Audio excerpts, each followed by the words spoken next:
estamos ya con nuestro invitado acá en la revista Primera Impresión, con nuestros invitados en realidad, porque vamos a hacer un contacto desde la ciudad de Cochabamba con Juan Pablo de Rada. Él es egresado de la carrera de Historia, escribe en periódicos, en redes sociales, colabora en diferentes medios de comunicación y bueno, ha tenido la gentileza de ponerse en contacto con Televisión Universitaria y Primera Impresión. Juan Pablo, si me estás viendo, un saludo desde La Paz.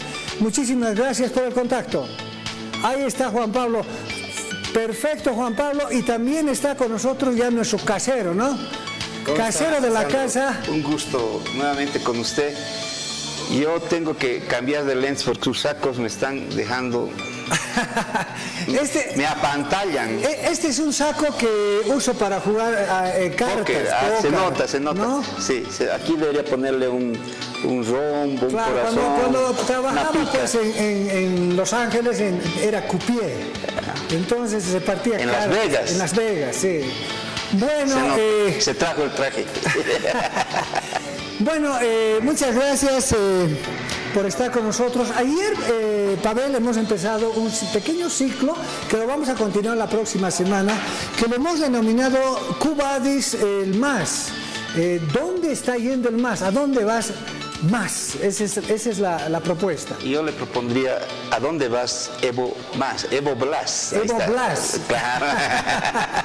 Bueno, el tema es importante y permíteme, Pavel, usted es invitado, le voy a dar la palabra a Juan Pablo de Rada porque está haciendo contacto desde Cochabamba. Juan Pablo, habíamos hablado un poco de lo que ha significado el movimiento popular, el movimiento obrero, que a partir de los años 1952 se afianza precisamente en lo que significa la revolución nacional, y de ahí que nace el nacionalismo revolucionario, que incluso pese a que tenemos el movimiento al socialismo, parece que ha marcado una línea en lo que refiere al movimiento popular y nacional. ¿Cómo ves esta situación cuando Evo Morales, cuando el año 2000 emergen los movimientos sociales con una consigna, con la consigna del MAS IPSP, que llega a sintetizar lo que significa indígena, originario y campesino, que trata de vincular indígena del oriente, originario los aymaras y campesino el trópico de Cochabamba o fundamentalmente Cochabamba? A ver, desde tu punto histórico, ¿cómo ves esta relación? Bueno, primeramente muchas gracias, Sandro, por esta invitación. También saludar ahí a Pavel Alarcón, con el que hemos tenido algunas charlas ahí en la librería subterránea, y también con César Uscamaita también, y también un saludo a toda tu teleaudiencia de Televisión Universitaria. Y bueno, es una pregunta muy interesante porque todo tiene un contexto histórico, todo tiene una dinámica social, y lo más importante es de que el movimiento al socialismo nace de los movimientos sociales, y los movimientos sociales nacen en la década de los 80s. En la década de los 80s, más aún con el tema de la relocalización minera, más aún de ese traspaso de los poderes, digamos, sociales del movimiento obrero minero clásico, y tras el 21.060 y 1985 empieza a emerger los movimientos sociales con mucha fuerza. Justamente aquí en Cochabamba, donde me encuentro, hay un barrio aquí cerca que se llama Colquiri Sud, y yo les preguntaba a los vecinos de dónde eran sus orígenes, y ellos se remontan a la mina Colquiri, a la desaparición de la Corporación Minera de Bolivia, o sea, al achicamiento de la Corporación Minera de Bolivia, que se transforma en pequeñas empresas, que el proceso neoliberal las transforma en pequeñas empresas, y muchos tienen que ser relocalizados. Hay muchos mineros que han migrado aquí a Cochabamba, han migrado hacia el Alto, por ejemplo, y otros han migrado hacia el Chapare.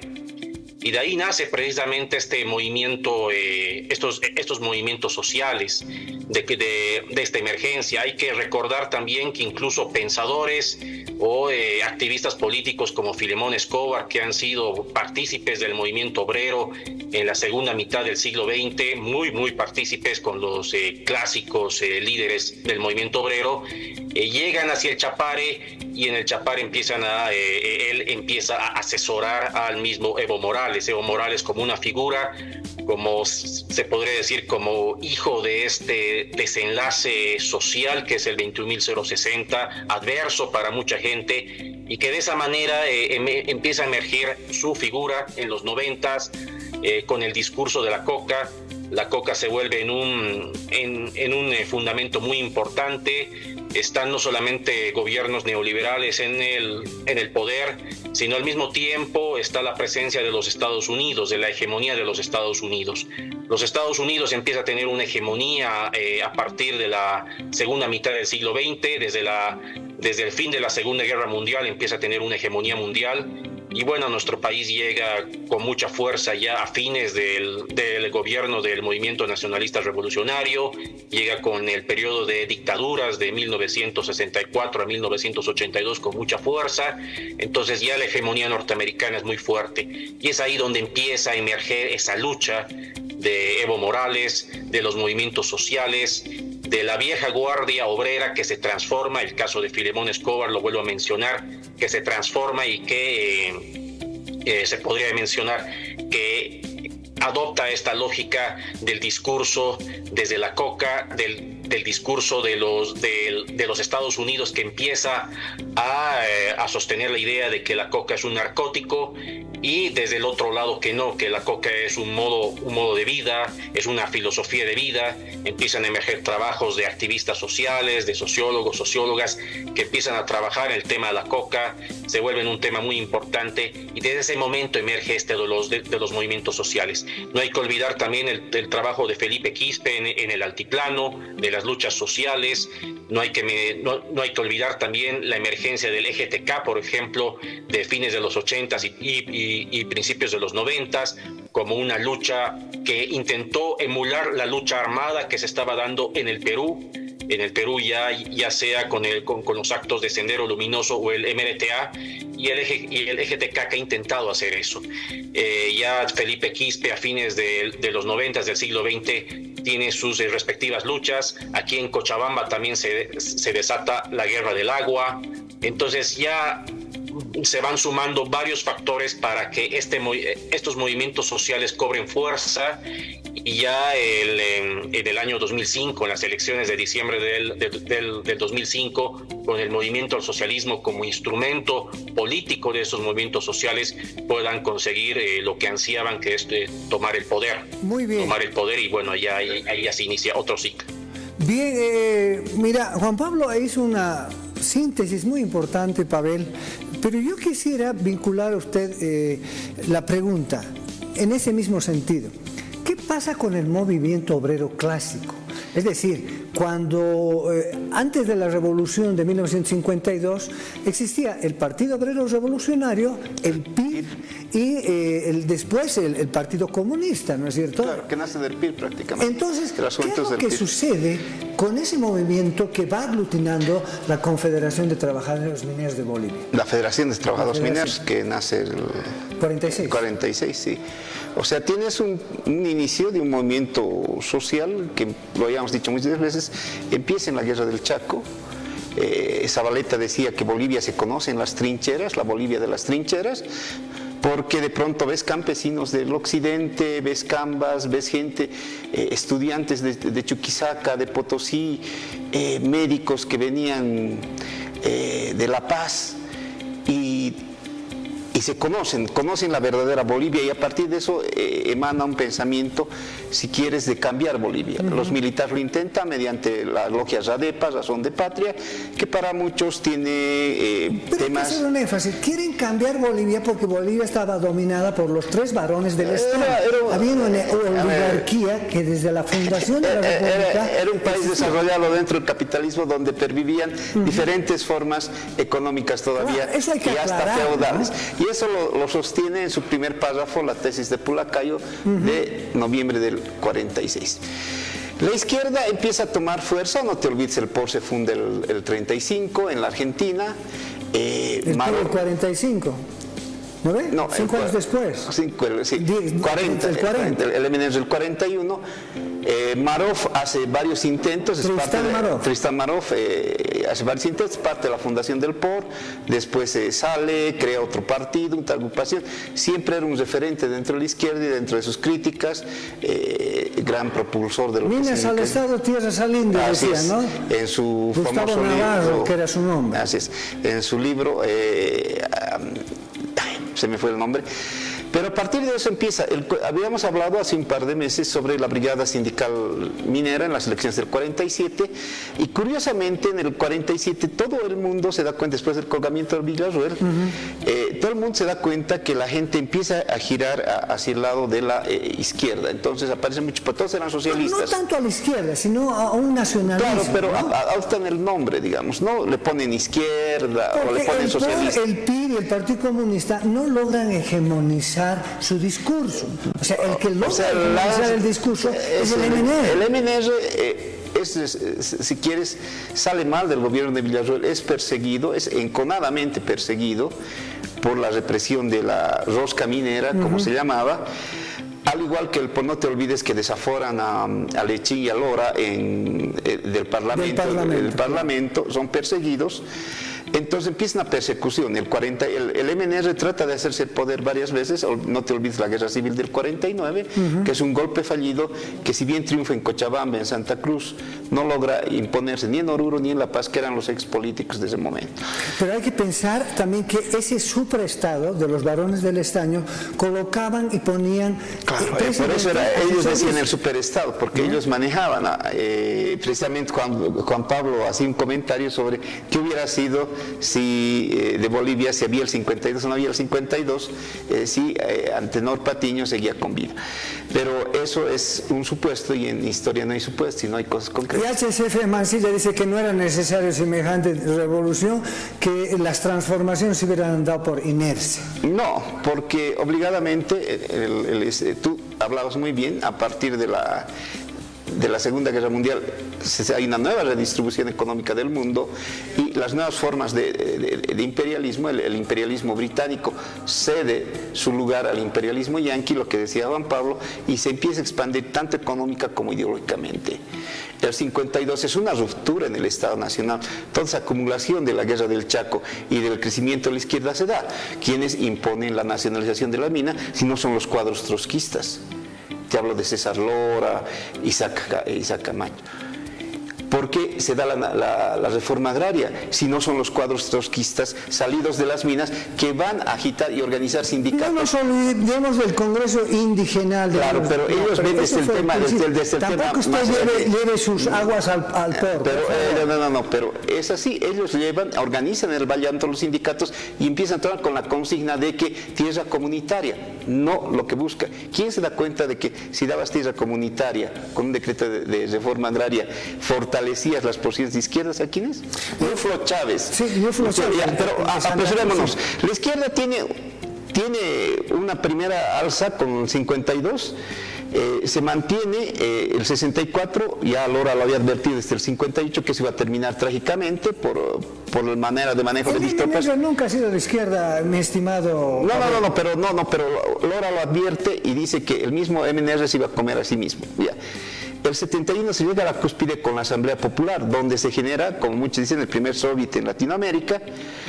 Viene el golpe fascista de Banzer, en Chile se crea el FRA, y a partir de eso viene un declive de la izquierda, que se toma un poco con la apertura democrática del 79, y se fortalece con la elección de Hernán Siles Suazo, que es un frente reformista, donde es el Partido Comunista, el MIR y el MNR. Digamos, esa es la parte de las élites, pero la parte de lo nacional popular, estimado Juan Pablo, yo quisiera que puedas hacer énfasis. ¿Qué pasa con el movimiento popular? ¿Dónde, digamos, empieza a declinar? Sabemos que la emergencia, si quieren, después de las dictaduras militares, empieza a emerger con mucha fuerza. Luego, precisamente, del fracaso, llamémosle entre comillas, de Hernán Siles Suazo, llega el neoliberalismo. Y ahí es donde el movimiento obrero en Calamarca, bueno, tiene que retirarse porque iba a haber una matanza ahí.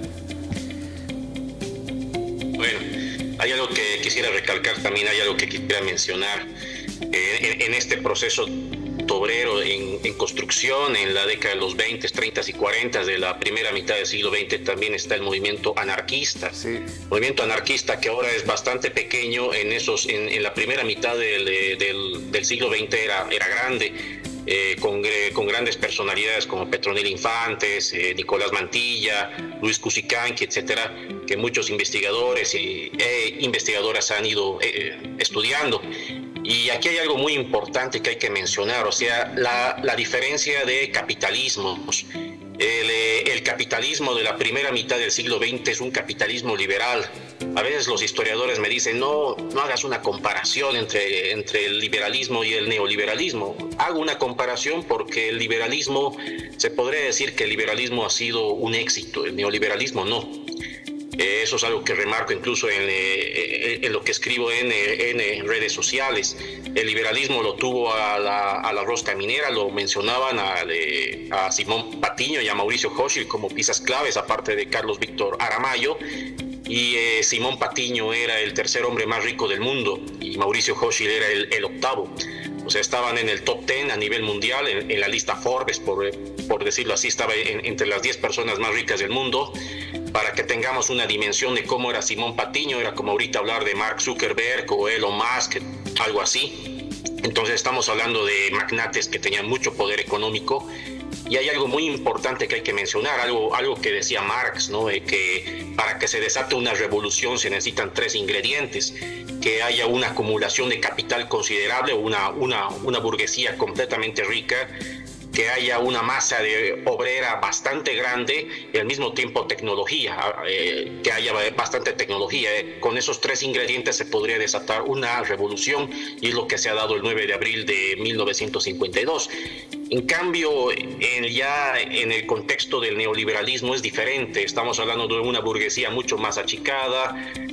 Los empresarios no figuran en las listas ni siquiera de las 500 personas más ricas del mundo. Es diferente el contexto, es diferente el ambiente y también por ende la oposición es diferente. Yo me animaría a decir que incluso los movimientos sociales han llegado ahora a una fase de reforma. Eso lo mencionaba el historiador Ferran Brodel, de que hay una diferencia entre lo que es reforma y revolución. Se puede decir que revolución es lo máximo en la búsqueda social y la reforma está por debajo. Entonces, respondiendo a tu pregunta, estimado Sandro, sí, la cuestión es de que sí hay un achicamiento, por decirlo así, de la lógica del movimiento obrero. También se empiezan a implementar las lógicas, ojo, entre 1952 hasta la década de los 70 hay una lógica keynesiana, una lógica de economía de capitalismo de Estado, y posteriormente el neoliberalismo que se empieza a fincar en 1985, pero ya en la década de los 70 con la llegada de la misión Constanzo en 1972 en el régimen de Banzer, empieza ya a implementarse poco a poco lógicas neoliberales, no a escala país, pero sí a escala regional, en Santa Cruz, para seguir bastante lejos. Ahora, Pavel, muy importante lo que menciona Juan Pablo, es gráficamente muy importante. Pero ¿qué pasa con el movimiento obrero? ¿Por qué decae el movimiento obrero? Es decir, con una larga tradición de resistencia, porque los obreros eran los que, además, centralizados en la Central Obrera Boliviana. Que era parte de la política neoliberal. No te olvides del 2x1 que se da en las minas. O sea, si tú tenías, por decirte, de indemnización, de finiquito, tenías $10,000, te daban 20,000 para que te vayas de la mina y no hagas problemas. Por eso se genera la inmigración al Chapare, porque mucha gente ve el Valle Alto y el Chapare como una forma de expandir su capital, es una forma de fortalecimiento de capital. La izquierda, como decía Juan Pablo, algún sector de la izquierda dice, no, hay una traspolación de vanguardias, o sea, del proletariado, y el gran teórico de esto es precisamente Filemón Escobar, y no recuerdo el nombre, pero el apellido sí, Miltenbaum, que decía que la nueva generación de vanguardia de la izquierda venía del Chapare. Y esto cruza con una serie de... Tú hablabas de Felipe Quispe y del EGTA. Son movimientos totalmente distintos a lo que es el Sendero Luminoso y el MRTA. Son cosas totalmente distintas. Ellos trataban de generar una guerra étnica, porque al final lo que buscan los aymaras es un nacionalismo, de ayllus, nacionalismo, todas cuestiones. Pero esto viene a choque con lo que empieza a manejarse en el MAS y con cierto sector de la izquierda, la posmodernidad de la izquierda, donde desdeñas ya el sindicato, el partido, y empiezas a generar una lógica de movimiento social, un movimiento social como una entelequia donde caben todos para todo. Y eso empieza a conformar el MAS. No te olvides que gran parte de la gente que le da fuerza orgánica al MAS venía del movimiento Bolivia Libre, venía del MIR, del Ejército de Liberación Nacional, de la Izquierda Unida, muy poco del Partido Comunista y alguna gente que algún tiempo estuvo ligada con el Filemón Escobar y su experimento llamado Vanguardia Obrera. Claro, pero por eso ahí es que nace el MAS y PSP, claro, ¿cierto? Claro. O sea, es un instrumento de los pueblos. O sea, por eso mismo, porque no empieza a manejar ese discurso de la izquierda posmoderna que te empieza a cambiar de sujeto histórico de cambio, el tema del movimiento, pero el tema de la colonización está siempre presente en la izquierda latinoamericana y en la izquierda mundial. O sea, no es un descubrimiento de ellos. Tú lees los panfletos del PIR, del POR y de otros partidos de izquierda más que han aparecido y una lucha antiimperialista, todas cuestiones. Y el antiimperialismo es básico, eso ya lo decía Lenin en sus escritos de 1904, de 1905. O sea, no era novedoso para la izquierda. Pero eso logra conjuncionar. Pero por eso. Y si te das cuenta, el mismo discurso de los primeros años del MNR es un discurso anticolonizador. Empiezan a rescatar símbolos del Tahuantinsuyo, del Incario, de Tiahuanaco como parte. Ellos empiezan a incluir en la educación el estudio de las culturas precolombinas. O sea, no es un descubrimiento, pero como te digo, con esta crisis que se da en la izquierda boliviana, con el 21-060, donde el reflujo de la izquierda, la caída de sus paradigmas es fuerte y se acelera más el 89, cuando cae el muro de Berlín, cuando cae la Unión Soviética, entonces la izquierda entra en ¿qué estoy haciendo yo? ¿Dónde estoy en una crisis de identidad? Entonces mucha gente empieza a leer a los posmodernos y dicen, no, o sea, el tema del partido, las verdades absolutas, que la vanguardia del proletariado, y empiezas una cosa a generar una idea sublime del indígena antes de 1492 y empiezas a meterte en todos esos discursos de género, de identidad, y empiezas a generar una nueva izquierda. Eso se suma el MAS, porque el MAS, si bien nace como un partido que trata de ser indígena, no se da cuenta que está siguiendo toda esa teoría. Si tú lees a García Linera del EGTK, donde tiene cantidad de contradicciones, a Cananchiri, y lo lees al Álvaro por una pulida del Chato Prada, del Luis Tapia, de otra gente más que del Oki Vega, lo ves distinto, pero ya en el ejercicio del poder ves a una persona, a un teórico totalmente posmoderno, neomarxista, donde ignora las bases mismas de la filosofía de Marx. Ahora, Juan Pablo, el elemento central aquí, ya que hemos hecho este desarrollo histórico, es tratar de encontrar lo que siempre he mencionado desde el año pasado en los programas.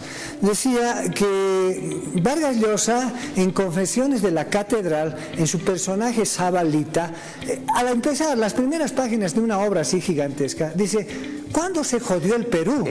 ¿No? Zabalita, ¿y en qué momento se jodió el Perú? ¿En qué momento se jodió el Perú? Dijo Zabalita, hablando de la dictadura de Odría. Así es. ¿No es cierto? Pero Carlos Mesa, luego, unos años después, cuando el MIR está hasta aquí con el tema de las drogas, Jaime Paz Zamora le quitan la visa, a Óscar Eid Franco lo meten a la cárcel, dice: ¿cuándo se jodió el MIR? Y ahora la pregunta es: ¿cuándo se jodió el MAS?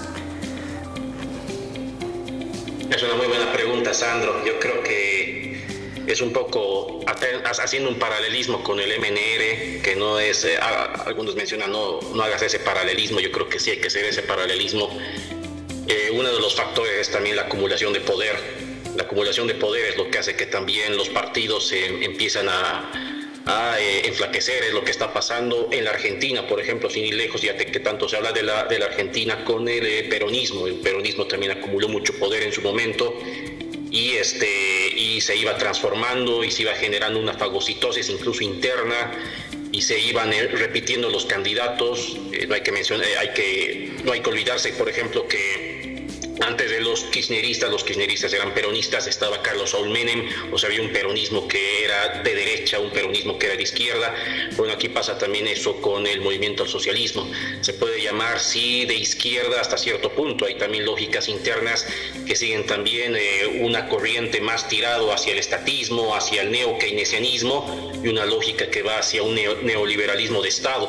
El neoliberalismo de Estado es una idea china, por ejemplo, ya de Deng Xiaoping en 1980 implementa esa lógica de neoliberalismo de Estado. Entonces se acumula mucho poder, el movimiento al socialismo acumula mucho poder, genera también al mismo tiempo una lógica de acumular el poder en una sola persona. Eso pasa en el movimiento nacionalista revolucionario con la figura de Víctor Paz Estenssoro. Aquí pasa lo mismo con la figura de Evo Morales. ¿Perdón? No, adelante, te estamos escuchando, solamente había un pequeño error en pantalla. No te preocupes. Y esa es la cuestión, ¿no? Entonces, realmente es una cuestión de que hay una fuerte acumulación de poder y al mismo tiempo hay una lógica de que Evo Morales empieza a acaparar muchas... no hay un discurso unánime dentro del MAS, pero impuesto. No hay una libertad de pensamiento. Y lo que está pasando ahora en el movimiento socialismo, ese fraccionamiento, es lo que ha pasado en el movimiento nacionalista revolucionario, cuando empezaron a dividirse, cuando Walter Guevara empezó a generar su propio movimiento, cuando Hernán Siles empezó a generar su propio movimiento. Aquí pasa lo mismo, esta lógica de Lucho Arce con Evo Morales es lo que se está repitiendo ya dentro del MNR. Entonces es la importancia de la historia, ¿no? De aprender de los errores. Ahora, en este caso el movimiento socialismo que no aprende de esos errores. Pavel, ¿tú crees que este es un fraccionamiento, una división entre el MAS de Evo Morales y el MAS de Luis Arce Catacora con principios ideológicos? No. ¿Hay una visión ideológica en esto? Hay gente que está vinculado precisamente a los sectores populares, que están fortalecidos con una visión de país, con una visión renovada, si quieres. Mira, ayer el Walter Reis Villa, más conocido como Puca, publicaba Evista de corazón, arcista por hambre. Eso es lo que ocurre. O sea, si bien puede haber parangones, más yo creo en lo ideológico, el MAS es la conclusión del proceso de la Revolución Nacional, porque no logra construir una identidad verdadera, continúa lo que empezó el MNR de una manera grotesca, si quieres, en muchos casos, pero continúa ese proceso de la Revolución que ha tenido varias facetas, con Saúl Sánchez Lozada, y concluye con el MAS. Ya, el tema es que ellos no tienen, las rupturas que se dan en el MNR son teóricas e ideológicas. Guevara Arce siempre fue la derecha del MNR. Lechín siempre fue la izquierda del MNR. Había varios periódicos, había una disputa de periódicos y de medios de comunicación en el 53, 54 que decían el ala porista del MNR y lo tildaban a Lechín de trotskista. Ya, pero había una disputa. Además el MNR se forma cuadros. Si tú te das cuenta de las direcciones estudiantiles que llevan la reforma universitaria del 29, te das cuenta que casi todos los cuadros de la reforma universitaria están el 9 de abril con el MNR. O sea, en su fundación es una consecuencia ideológica que ellos tenían con su forma de ver la izquierda y ver el campo social. En cambio, el MAS es una suma de personajes. Luis Arce, pero no me vas a decir que las Bartolinas, las SUCB, es que los movimientos sociales en sí pierden su sentido. Y te vuelvo a reiterar este ejemplo, ya te lo puse, Sandro. Si ellos buscaban un discurso étnico de rescate, ¿por qué no has fortalecido el CONAMAC y has empezado a destruir el sindicato, que es una imposición tan colonial como muchas cosas? En el INE después ha impuesto el sindicalismo campesino. Pero ¿quién crea la Confederación Sindical Única de Trabajadores Campesinos de Bolivia? La izquierda en los 70, sectores indigenistas ligados a la izquierda. El MAS podía ser. Acuérdate lo que ocurre en Ecuador, se fortaleció una forma de representación indígena muy fuerte, fuera de la lógica sindical. Eso no ha hecho el MAS. El MAS, te digo, Luis Arce llega al MAS el 2006. Casi el 80% de los que están ahora ahí han llegado el 2006 y no es consecuencia de un trabajo político como lo hizo el MNF. Además, Roberto Aguilar, el ex ministro de Educación, me dijo que le habían preguntado a varios, necesitamos un economista urgente, dice que habían dicho. Eso es lo que dice Roberto Aguilar. Y Villegas lo recomendó. Lo recomendó y ahora es presidente. Claro, Villegas lo recomendó. Entonces, porque era del grupo de Villegas, el presidente tenía su grupo que para nadie es secreto, que se llamaba Los Duendes, donde participaba mucha gente, generalmente gente que había sido muy vinculada al PS1. Entonces, él llega, pero es muy distinto. Y la ruptura que se da ahora, y reitero los conceptos del PUCA, es la gente que lo sigue es por el bolsillo, por el estómago, no es por un principio ideológico. Además, que principio ideológico busque el MAS. El principio ideológico de un partido político es tener una perspectiva de poder para la construcción de un modelo de sociedad o de Estado. ¿Cuál es el principio que tiene el MAS? El Estado plurinacional, pero ni ellos mismos entienden que es el Estado plurinacional. Es una entelequia, dicen, ¿no? Sí, tienes 36 naciones. Ahora, ¿no? ¿Reconoces a esas naciones o a los hablantes de idiomas, de 36 idiomas? No sabes exactamente qué es. Juan Pablo, tu despedida, por favor. Muchísimas gracias por el contacto, se nos ha acabado el tiempo. ¿Cuál sería una síntesis que nos pudieras ofrecer? De antemano estás comprometido para hacer estas tertulias. Bueno, muchas gracias pues, por la invitación a ti, Sandro, y ha sido muy buena esta charla, este diálogo que hemos tenido también con Pavel, contigo, y gracias pues a toda tu teleaudiencia. Y haciendo una síntesis así pequeñita, solo mencionar que hay diferentes contextos, ¿no? Diferentes contextos históricos entre el movimiento obrero y los movimientos sociales. Mencionar que las diferencias entre el ámbito liberal y el ámbito neoliberal, la oposición, las luchas, la oposición es diferente en el ámbito liberal, lo vuelvo a mencionar, el tema de los varones del estaño, y en el tema de los neoliberales una burguesía más pequeña, más chica, y por ende el movimiento obrero pudo tener su punto culminante el 9 de abril de 1952 con una revolución.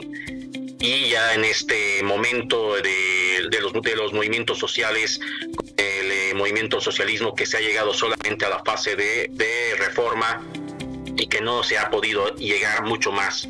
Yo creo que tiene que ver mucho con el tema de los opuestos. O sea, si tu opuesto es grande, si tu opuesto es magnánimo, en este caso varones del estaño, con una burguesía, con una acumulación de capital bastante grande, entonces el movimiento va a ser grande. El movimiento, o sea, si tu rival es grande, tú vas a ser también grande. Y aquí en este caso también los neoliberales no fueron tan grandes como si el movimiento liberal, y por ende también el movimiento socialismo no ha llegado a ser tan grande, o los movimientos sociales, su historia no ha llegado a ser tan significativa como ese gran periodo de la primera mitad del siglo XX. Bien, tu síntesis, Pavel. Tu síntesis. Sí. Juan Pablo tocó el tema de los anarquistas. ¿Por qué no aparecen los anarquistas después de la Guerra del Chaco? Salamanca astutamente infiltra las organizaciones anarquistas, y los primeros en ir al cuerpo de línea, como se llamaba, reclutados forzosamente, era el paredón o ir al Chaco. Muchos mueren en el paredón, pero muchos, toda esa vanguardia anarquista y de izquierda socialista no oficial, no estalinista, ni trotskista tampoco, es llevada y es masacrada en la Guerra del Chaco, o se exilia y no vuelve más. No te olvides que 3 de ellos son parte de las brigadas internacionalistas que luchan en España el 36. Le voy a proponer una cosa ya para despedir, ya no hay tiempo para las películas ni nada. Yo voy a hacer... por si acaso, vea una de contrabando, complot contra Estados Unidos se llama. La voy a ver. si un seguidor de Hitler hubiera ganado las elecciones de 1940 en Estados Unidos y Estados Unidos hubiera participado en la Segunda Guerra Mundial. Hay una pulseta entre Evo Morales y Luis Arce. Usted va a ser Luis Arce y yo voy a ser Evo Morales. ¿Ya? A ver, venga para acá. A ver, vamos a ver, ya, pon. A ver, cámaras, por favor. Ya, vamos. 2, 3, vamos. No sé quién ganará. Bueno, vamos a hacer un corte. Ya pantallado con su saco, ya le he dicho, usted me distrae con su saco. Vamos a hacer un